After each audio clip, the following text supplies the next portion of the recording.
اللہ رب العزت قرآن پاک میں ارشاد فرماتا ہے مما رزقناہم ينفقون، متقی وہ ہے جو ہماری دی ہوئی روزی میں سے ہماری راہ میں اٹھائے۔ اور ایک دوسری جگہ اللہ رب العزت ارشاد فرماتا ہے وَأَقِيمُوا الصَّلَاةَ وَآتُوا الزَّكَاةَ، اور نماز قائم کرو اور زکوٰۃ ادا کرو۔ ان دونوں آیتوں سے زکوٰۃ کی فرضیت کا ثبوت ملتا ہے، لیکن آئیے سب سے پہلے ہم زکوٰۃ کے معنی اور مفہوم کو سمجھتے ہیں۔ آج زکوٰۃ کے موضوع پر تھوڑی دیر روشنی ڈالنا چاہوں گا۔ زکوٰۃ کا معنی اور مفہوم کیا ہے؟ لغت کے اعتبار سے زکوٰۃ دو لفظوں میں بولا جاتا ہے۔ زکوٰۃ دو معنوں میں آتا ہے۔ زکوٰۃ کا ایک معنی ہے پاکیزگی، طہارت، پاک و صاف ہونے یا کرنے کا ہے، کیونکہ زکوٰۃ سے مال پاک ہو جاتا ہے، مال صاف ہو جاتا ہے، اس لیے جو مال اللہ کی راہ میں خرچ کیا جائے اسے زکوٰۃ کہتے ہیں۔ اب اس لفظ کا دوسرا معنی ہے بالغگی، نشوونما۔ بالغگی، نشوونما یعنی کسی چیز کے بڑھنے، پھلنے اور پھولنے اور فروغ پانے کے مفہوم میں بولا جاتا ہے، اس لیے کہ زکوٰۃ سے مال میں اضافہ ہوتا ہے۔ جو مال اللہ رب العزت کے لیے خرچ کیا جاتا ہے اسے زکوٰۃ کہتے ہیں۔ میرے دوستو، زکوٰۃ شریعت میں اللہ تعالیٰ کے لیے مال کا ایک حصہ جو شریعت نے مقرر کیا ہے، مسلمان حاجت مند کو مالک کر دینے کو کہتے ہیں۔ وہ مال جو تجارت کے لیے رکھی ہوئی ہے اسے دیکھا جائے گا، اگر اس کی قیمت 7.5 تولہ سونا یا 52 تولہ چاندی کے برابر ہو تو اس مال تجارت پر زکوٰۃ فرض ہے۔ مال تجارت سے مراد ہر قسم کا سامان ہے، چاہے وہ غلہ، زمین کی پیداوار چیزیں ہو، چاہے جانور ہو، بیل، بکری، اور اسی طریقے سے بھینس، یہ ان ساری چیزوں پر اگر تجارت کی نیت سے رکھی ہوئی ہے تو اس پر زکوٰۃ فرض ہے۔ اب انسان کے پاس مال تجارت رکھی ہوئی ہے لیکن بقدر نصاب نہیں ہے، مال ہے لیکن نصاب تک نہیں پہنچ رہا، لیکن ان کے پاس سونا ہے، چاندی ہے اور نقد روپیہ موجود ہے، تو ان تمام چیزوں کو ملایا جائے گا۔ اگر ان کا مجموعہ بقدر نصاب ہو جائے تو بندے پر زکوٰۃ فرض ہے، ورنہ زکوٰۃ فرض نہیں ہے۔ زکوٰۃ واجب ہونے کے لیے چند شرطیں ہیں، ان میں سے پہلے یہ مسلمان ہونا، عاقل ہونا، بالغ ہونا، آزاد ہونا، مال بقدر نصاب اس کی ملکیت میں ہونا، یعنی 7.5 تولہ سونا یا 52 تولہ چاندی ہونا، یا اس کے برابر نقد روپیہ ہونا، یا تجارت کا مال ہونا، تب جا کر کسی انسان پر زکوٰۃ واجب ہے، ورنہ نہیں ہے۔ میرے دوستو، زکوٰۃ کے مسائل تو بہت ہیں، لیکن میں نے یہاں پر مختصراً اس لیے بتا دیا تاکہ آپ کو سمجھ میں آ جائے کہ اسلام کے اندر زکوٰۃ کو اللہ رب العزت نے کیوں رکھا ہے، زکوٰۃ کی فرضیت اور زکوٰۃ کا مقصد کیا ہے۔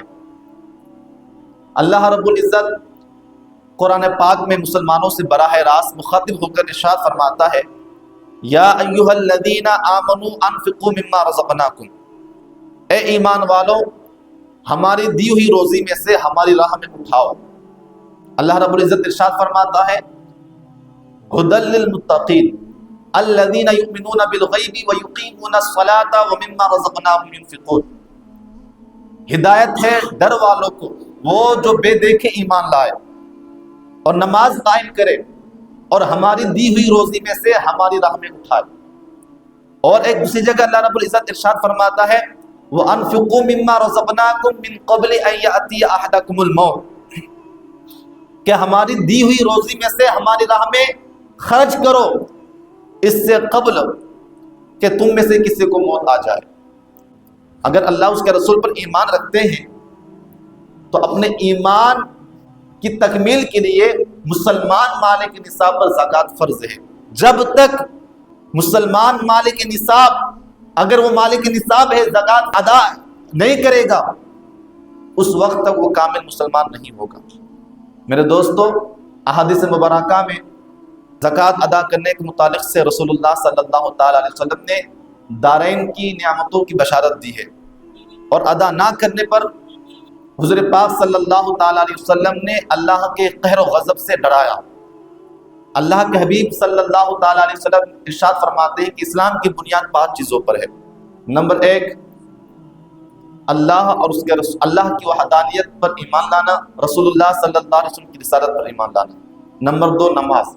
نمبر 3، روزہ۔ نمبر 4، زکوٰۃ۔ اور نمبر 5، حج۔ لیکن اللہ اور اس کے رسول صلی اللہ تعالیٰ علیہ وسلم پر ایمان لانے کے بعد یہ جو عملی ارکان ہے، نماز، روزہ، حج اور زکوٰۃ، ان 4 ارکان میں سب سے زیادہ اہمیت اور فرضیت اور فضیلت نماز کی ہے۔ اور اگر نماز کی بات ان 4 ارکان میں سے کسی کی اہمیت اور فضیلت ہے تو زکوٰۃ کی ہے، اس لیے کہ اللہ رب العزت نے قرآن پاک میں جہاں جہاں نماز کا ذکر فرمایا، اس کے ساتھ ساتھ اللہ رب العزت نے زکوٰۃ کی فرضیت کا بھی ذکر فرمایا، زکوٰۃ کی اہمیت کا بھی ذکر فرمایا۔ اس لیے اللہ کے حبیب صلی اللہ تعالیٰ علیہ وسلم ارشاد فرماتے ہیں، ان تمام اسلامکم ان تؤدوا زکاۃ اموالکم، کہ تمہارا اسلام کا پورا ہونا یہ ہے کہ تم اپنے مال کی زکوٰۃ ادا کرو۔ اور ایک حدیث پاک میں ہے، اللہ کے حبیب صلی اللہ تعالیٰ علیہ وسلم ارشاد فرماتے ہیں کہ جو اللہ اور اس کے رسول صلی اللہ تعالیٰ علیہ وسلم پر ایمان لائے تو اس پر واجب ہے کہ وہ اپنے مال کی زکوٰۃ ادا کرے۔ ان دونوں احادیث مبارکہ سے پتہ چلا، معلوم ہوا کہ انسان کا ایمان، کسی بھی مومن کا ایمان اسی وقت کامل ہوگا جب وہ اپنے مال کی زکوٰۃ ادا کرے گا۔ جب تک مالک نصاب اللہ رب العزت کی بارگاہ میں اپنی مال کو خرچ نہیں کرے گا، اس وقت تک کامل مومن نہیں ہو سکتا۔ اللہ رب العزت کے پیارے حبیب مصطفیٰ کریم صلی اللہ تعالیٰ علیہ وسلم ارشاد فرماتے ہیں کہ تم مجھے 5 چیزوں کی ضمانت دو، میں محمد تمہیں جنت کی ضمانت دیتا ہوں۔ صحابہ کرام نے عرض کی، یا رسول اللہ صلی اللہ تعالیٰ علیہ وسلم وہ 5 چیزیں کیا ہیں؟ تو اللہ کے حبیب صلی اللہ تعالیٰ علیہ وسلم نے ارشاد فرمایا، نماز، زکوٰۃ، امانت، شرمگاہ، شکم اور زبان، 6 چیزیں ہیں۔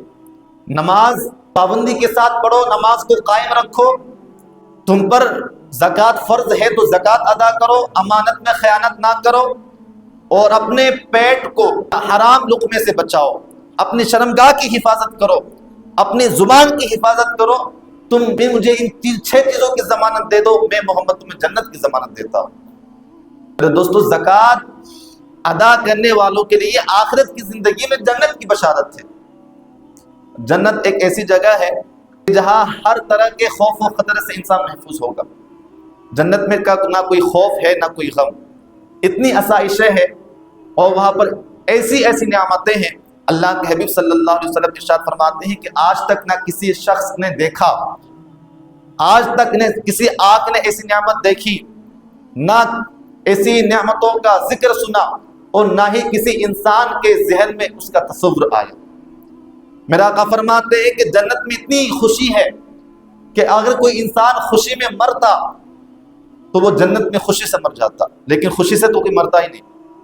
تو میرے دوستو، تو جو شخص پوری پابندی کے ساتھ اسلام کے ارکان کو ادا کرے گا، نماز، روزے، حج اور زکوٰۃ کی پابندی کرے گا، تمام اسلامی تمام صفتوں سے وہ اپنے آپ کو آراستہ کرے گا، تو اس کے لیے آخرت کی زندگی میں جنت کی بشارت ہے۔ اللہ کے حبیب مصطفیٰ کریم صلی اللہ تعالیٰ علیہ وسلم ایک دن خطبہ ارشاد فرما رہے تھے، تو اللہ کے حبیب صلی اللہ تعالیٰ علیہ وسلم نے ارشاد فرمایا، قسم اس ذات کی جس کے قبضہ قدرت میں میری جان ہے۔ رسول اللہ صلی اللہ تعالیٰ علیہ وسلم نے 3 مرتبہ یہ لفظ ارشاد فرمایا۔ اس کے بعد اللہ کے حبیب صلی اللہ تعالیٰ علیہ وسلم اپنے سر اقدس کو جھکا لیتے ہیں، صحابہ کرام نے بھی اپنے سروں کو جھکا لیا۔ اللہ کے حبیب صلی اللہ تعالیٰ علیہ وسلم رونے لگے۔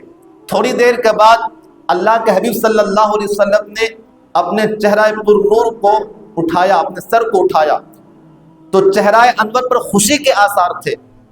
تو اللہ کے حبیب صلی اللہ علیہ وسلم سے پوچھا گیا، یا رسول اللہ صلی اللہ تعالیٰ علیہ وسلم ابھی رو رہے تھے، اور آپ کے چہرے پر اب خوشی کے آثار ظاہر ہو رہے ہیں، وجہ کیا ہے؟ اللہ کے حبیب مصطفیٰ کریم صلی اللہ تعالی علیہ وسلم نے ارشاد فرمایا کہ جو بندہ پانچوں نمازیں پڑھے، رمضان کے روزے رکھے اور زکوٰۃ ادا کرے اور کبیرہ گناہوں سے بچتا رہے، اللہ رب العزت اس کے لیے جنت کے 8 دروازے کھول دیں گے اور ان سے کہا جائے گا کہ جس سے چاہو تم صحیح و سلامتی کے ساتھ داخل ہو جاؤ۔ میرے دوستوں بزرگوں، تو زکوٰۃ ادا کرنے والوں کے لیے آخرت کی زندگی میں تو جنت کی بشارت ہے، لیکن اگر کوئی مسلمان مالک نصاب ہوتے ہوئے اللہ رب العزت کی راہ میں اپنے مال کو خرچ نہیں کرتا، اللہ کے حبیب صلی اللہ تعالی علیہ وسلم نے اللہ کے خوف سے ڈرایا، اللہ رب العزت کے قہر سے ڈرایا۔ اللہ کے حبیب صلی اللہ علیہ وسلم ارشاد فرماتے ہیں کہ جس شخص کے پاس سونا چاندی ہو اور وہ اپنے مال کی زکوٰۃ ادا نہ کرے تو کل قیامت کے دن اس کی تختیاں بنا کر جہنم کی آگ میں تپائیں گے، پھر اس سے اس شخص کی پیشانی اور کروٹیں داغی جائیں گی، یہاں تک کہ جب وہ ٹھنڈی ہو جائے گی پھر اس کو جہنم کی آگ میں تپائے جائیں گے، پھر اس سے اس شخص کی پیشانی اور کروٹیں داغی جائیں گی، اور قیامت کا دن ایک دن 50,000 برس کا ہوگا، فرشتے اس شخص کے ساتھ یہ معاملہ کرتے رہیں گے یہاں تک کہ لوگوں کا حساب ہو جائے گا۔ اور ایک حدیث پاک میں اللہ کے حبیب فرماتے ہیں کہ جو زکوٰۃ نکالے بغیر اپنے مال کو جمع کرتا ہے انہیں جہنم کے گرم پتھر کی خوشخبری سنا دو، جس سے ان کو جہنم میں داغا جائے گا، ان کے سینے پر رکھا جائے گا تو سینے کی ہڈیوں کو توڑ کر شانہ سے نکل جائے گا، اور جب شانے پر رکھا جائے گا تو شانہ کی ہڈیوں کو توڑ کر سینے سے نکل جائے گا۔ میرے دوستو، اللہ کے حبیب صلی اللہ تعالی علیہ وسلم نے ڈرایا، اللہ رب العزت کا قہر یاد دلایا۔ دوستو، ہم میں سے کسی کی میں ہمت ہے کہ اللہ رب العزت کے قہر کو برداشت کر سکے؟ ہم آخرت اور جہنم کی آگ کو برداشت کر سکے؟ ہم میں سے کسی میں اتنی ہمت نہیں ہے کہ ہم اللہ رب العزت کے عذاب کو برداشت کر لیں۔ تو میرے دوستو، جس کسی مسلمان پر زکوٰۃ فرض ہے، اگر اللہ رب العزت نے آپ کو طاقت و قوت دی ہے تو آپ اللہ رب العزت کی بارگاہ میں خرچ کریں، اللہ رب العزت کی راہ میں اپنی مال خرچ کرے۔ اس لیے اللہ رب العزت نے جہاں جہاں زکوٰۃ کی اہمیت کا ذکر فرمایا، زکوٰۃ کی فرضیت کا ذکر فرمایا، وہاں ایک بات قابل غور ہے، فرمایا مما رزقناکم، کہ میری دی ہوئی روزی میں سے میری راہ میں اٹھاؤ۔ کوئی انسان اب کم ظرفی کی بنیاد پر یہ خیال نہ کر بیٹھے کہ ان کے پاس جو مال و دولت ہے یہ اس کی خود محنت و کاوش کا نتیجہ ہے۔ اللہ رب العزت فرماتا ہے نہیں، کبھی بھی یہ غلط گمان مت کرنا کہ تمہارے پاس جو بھی تمہاری مال و دولت ہے یہ تمہاری محنت اور کاوش کا نتیجہ ہرگز نہیں ہے، بلکہ یہ تو میرے فضل سے ہے، میں نے تم کو دیا ہے۔ جب میں نے تم کو دیا ہے تو میری راہ میں اپنے مال کا ایک حصہ خرچ کرو۔ اور اللہ رب العزت نے یہ بھی ارشاد فرمایا کہ میری راہ میں خرچ کرنے سے مال کم نہیں ہوگا۔ اللہ رب العزت قرآن پاک میں ارشاد فرماتا ہے مثل الذین ينفقون اموالهم فی سبیل اللہ کمثل حبۃ انبتت 7 سنابل فی کل سنبلۃ 100 حبۃ واللہ یضاعف لمن یشاء واللہ واسع علیم، کہ اللہ رب العزت کی راہ میں خرچ کرنے کی مثال اس کسان کی طرح ہے جو زمین پر ایک دانہ لگاتا ہے، پھر اس سے 7 بالیاں نکلتی ہے اور ہر بالی میں 100 دانے ہوتے ہیں۔ اپنے دھان کی کھیتی دیکھا ہے؟ جب کوئی کسان زمین پر ایک دانہ لگاتا ہے پھر اس سے 7 بالیاں نکلتی ہے اور ہر بالی میں 700 دانے ہوتے ہیں، 100 دانے ہوتے ہیں۔ اللہ رب العزت ارشاد فرماتا ہے کہ میری راہ میں خرچ کرنے کی مثال اس کسان کی طرح ہے جو زمین پر تو ایک دانہ لگایا لیکن اس سے 7 بالیاں نکلی اور ہر بالی میں 100 دانے ہیں۔ تو جس طریقے سے اللہ رب العزت ایک دانے سے 100 دانے برآمد کیے، ٹھیک اسی طرح جو شخص میری راہ میں 1 روپے خرچ کرے میں رب اس سے 100 روپے خرچ کرنے کا ثواب عطا فرماؤں۔ اور ایک دوسری جگہ اللہ رب العزت ارشاد فرماتا ہے من ذا الذی یقرض اللہ قرضا حسنا فیضاعف له اضعافا کثیرا، کون ہے جو رب کو قرض حسن دے؟ جو رب کو قرض حسن دے گا اللہ رب العزت کئی گنا اضافے کے ساتھ انہیں عطا کرے گا۔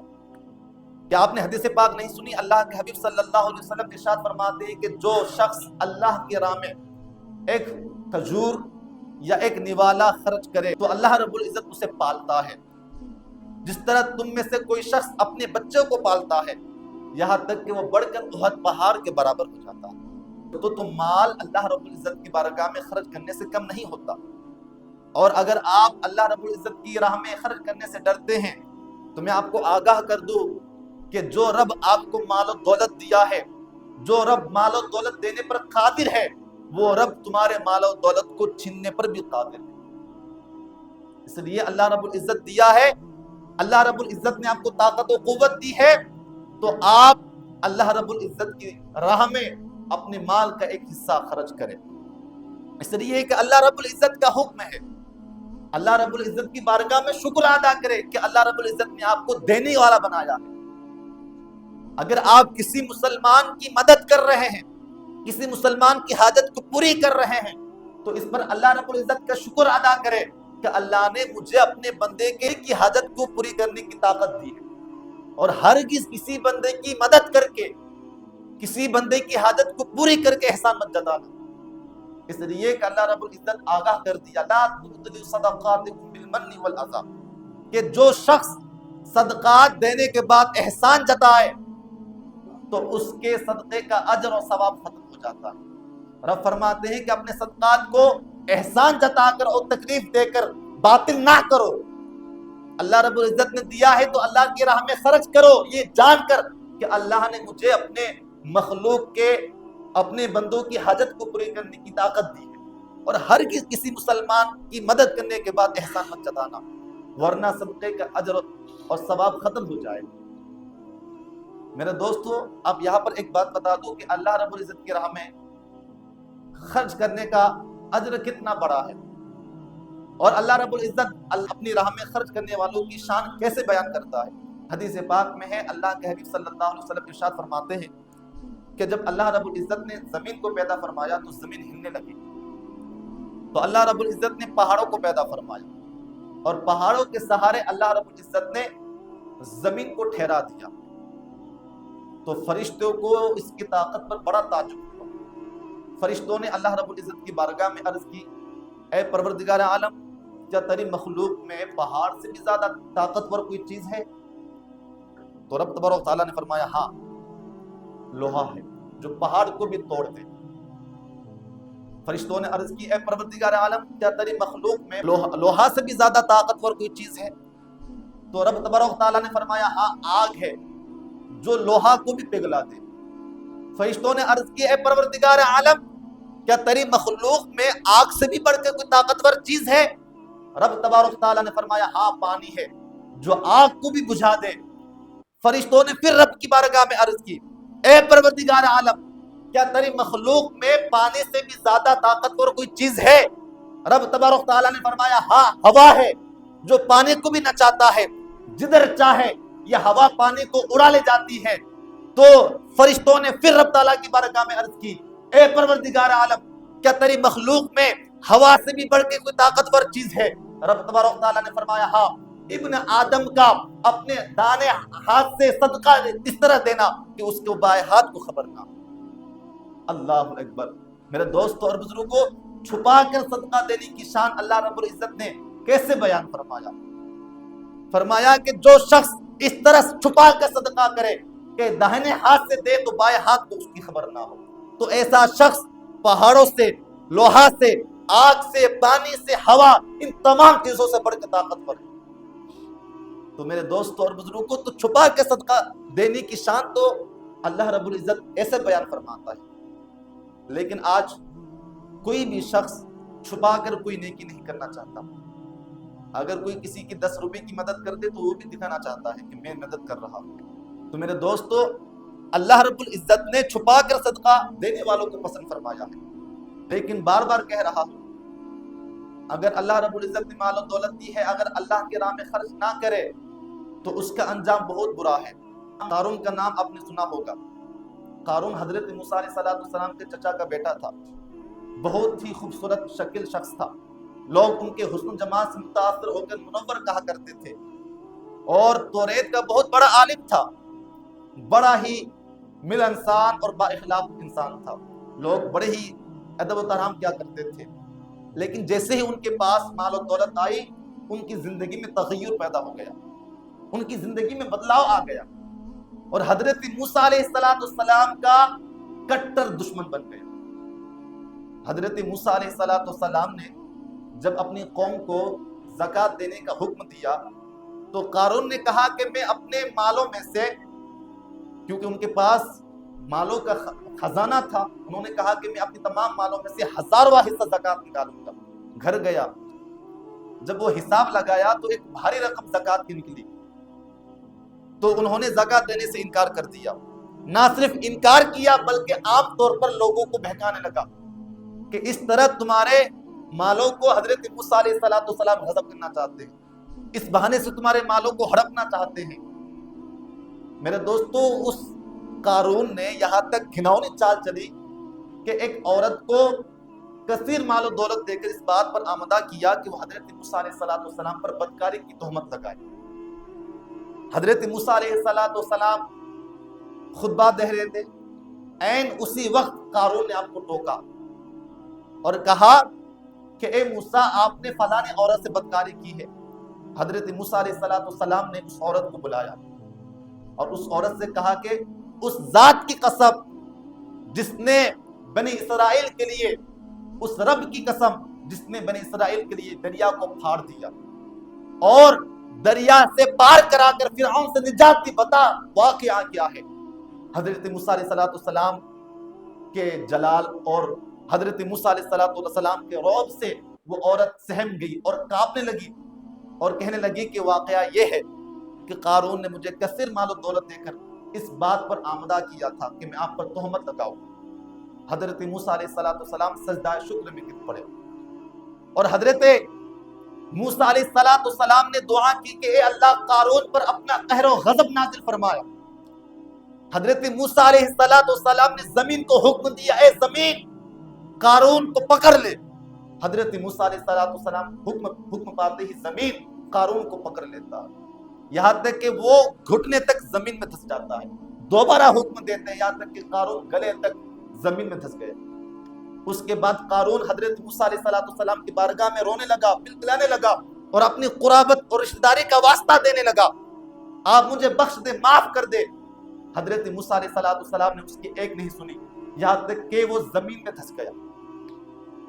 تو اس وقت قارون کے 2 ساتھی ان کے ساتھ تھے، تو ان کے دونوں ساتھیوں نے لوگوں سے کہا کہ اے لوگوں، موسیٰ علیہ السلام نے قارون کو اس لیے زمین پر دھسا دیا کہ وہ قارون کے خزانوں پر قبضہ کر لے. تو حضرت موسیٰ علیہ السلام نے دعا کی کہ اللہ قارون کے خزانوں کو بھی زمین میں دھسا دے. حکم پاتے ہی قارون کا سارا خزانہ، ان کا جو مکان سونے کا تھا، زمین پر دھس گیا.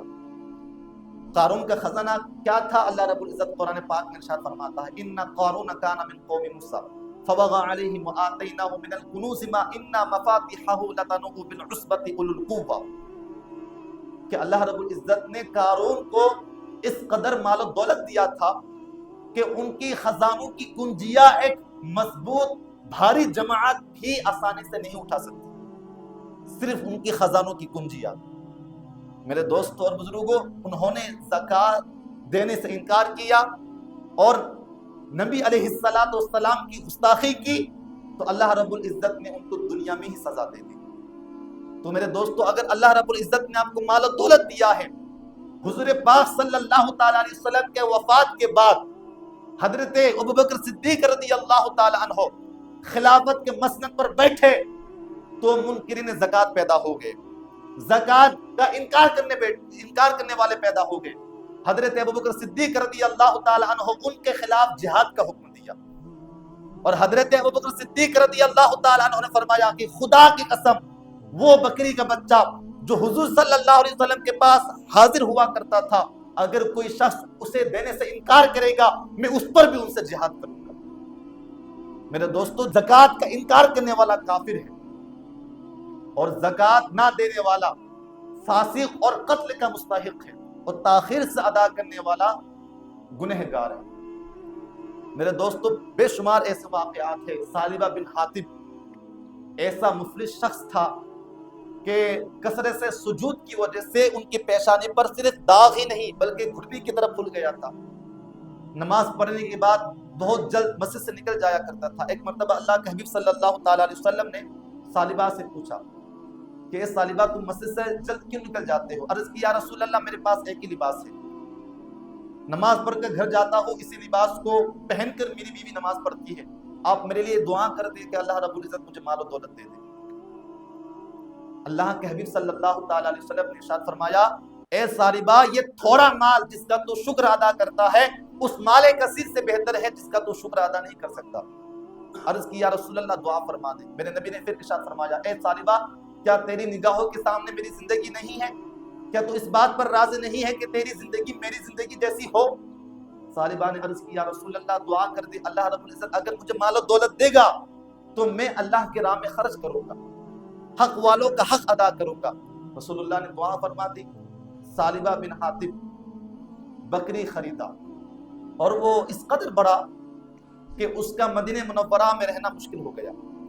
کچھ دنوں کے بعد ان کی تعداد اور بڑھی، یہاں تک کہ وہ مدینہ منورہ کے باہر جنگلوں میں رہنے لگا۔ وہ شخص جو ہر نماز میں جماعت کے ساتھ رسول اللہ کے پیچھے پڑتا تھا اور پابندی کے ساتھ، اب اس بندے کی نمازیں چھوڑنے لگی، صرف نماز جمعہ کے لیے آتا تھا، مال اور بڑا، اب اس کی نماز جمعہ بھی چھوڑنے لگی۔ پھر اس کے بعد قرآن پاک کی آیت مقدسہ نازل ہوتا ہے خذ من اموالہم صدقۃ تطہرہم وتزکیہم بہا وصلی علیہم، کہ اے محبوب آپ مسلمانوں سے ان کی مال سے صدقات لیجئے، ان کے ظاہر و باطن کو پاک کیجئے اور ان کے صدقات اور ان کے لیے دعا کیجئے، بے شک آپ کی دعا ان کے لیے تسکین ہے۔ اس کے بعد پھر رسول اللہ صلی اللہ تعالیٰ علیہ وسلم دو شخص کو صدقات کی وصولیابی کے لیے بھیجتے ہیں۔ صحابہ کرام جاتے ہیں، جب ثعلبہ کے پاس پہنچے اور اللہ کا حکم سنایا، رسول اللہ کا پیغام سنایا، تو وہ ثعلبہ جس کی دعا سے ان کو مال و دولت ملی، اب وہ رسول اللہ کا فرمان سن کر کہتا ہے کہ مجھے ٹائم دو تھوڑا، میں اس پر غور و فکر کر لوں، مجھے تو یہ ٹیکس معلوم ہوتا ہے۔ صحابہ کرام پھر مسلمانوں کے پاس صدقات وصولیابی کے لیے لے جاتے ہیں تشریف، پھر دوبارہ پھر ثعلبہ کے پاس آتے ہیں، پھر وہی فرمان سناتے ہیں۔ ثعلبہ پھر وہی کہتا ہے کہ مجھے تھوڑی دیر دو، میں تھوڑا اس پر غور و فکر کر لوں، اس کے بعد تم آنا۔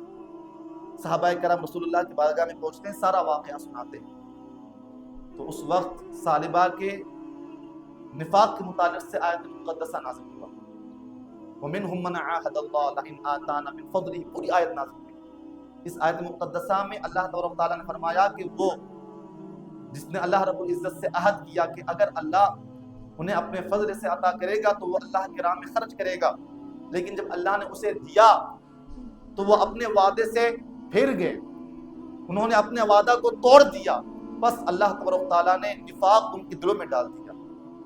جب یہ آیت مقدسہ نازل ہوئی، ثعلبہ کا ایک رشتہ دار وہاں بیٹھا ہوا تھا، فوراً اٹھا اور ثعلبہ کے پاس پہنچا اور ان سے کہا کہ اللہ رب العزت تیری متعلق سے فلاں فلاں آیت نازل فرمائی۔ جب وہ اس بات کو سنتا ہے، وہ اپنے زکوٰۃ اور صدقات کو لے کر رسول اللہ کی بارگاہ میں حاضر ہوتے ہیں۔ رسول اللہ صلی اللہ علیہ وسلم اب زکوٰۃ اور اس کی صدقات کو لینے سے انکار کر دیتے ہیں۔ وہ اپنے سر پر خاک ڈالنے لگتا ہے، روتا ہوا وہاں سے چلا جاتا ہے۔ حضور پاک صلی اللہ علیہ وسلم کے وصال کے بعد پھر حضرت ابوبکر صدیق، حضرت عمر فاروق خلیفہ بنے، تو ان کے دور خلافت میں بھی یہ ثعلبہ اپنے مالوں کو لے کر آئے، اپنی زکوٰۃ کو لے کر آئے، لیکن حضرت ابوبکر صدیق نے بھی منع کر دیا اور حضرت عمر فاروق نے بھی منع کر دیا۔ تو وہ بندہ جو رسول اللہ کے پیچھے نماز پڑھتا تھا، جس کی نماز رسول اللہ کے پیچھے ہوتی تھی، ان کے پاس مال آیا تو وہ کس طرح بدل گیا۔ جس رب نے ان کو مال و دولت دی، اس رب کے فرمان کو سن کر وہ کہتا ہے کہ مجھے ٹائم دو، تو پھر اللہ رب العزت نے اس کے متعلق سے نفاق والی آیت نازل فرما دی اور وہ ہمیشہ کے لیے دونوں جہاں میں رسوا و ذلیل ہوئے۔ تو میرے دوستو، اللہ رب العزت نے ہمیں دیا ہے تو ہمیں چاہیے کہ ہم اللہ رب العزت کی راہ میں خرچ کریں، اور یاد رکھیں خرچ کرنے سے کبھی مال گھٹتا نہیں ہے بلکہ مال میں اضافہ ہوتا چلا جاتا ہے۔ بے شمار آیات مقدسہ ہے جس میں اللہ رب العزت ارشاد فرماتا ہے میری راہ میں خرچ کرو، میں تمہیں کئی گنا اضافے کے ساتھ عطا کروں۔ اللہ رب العزت کی بارگاہ میں دعا کرے اللہ رب العزت ہم سبھی کو اللہ کے راہ میں خرچ کرنے کی توفیق عطا فرمائے.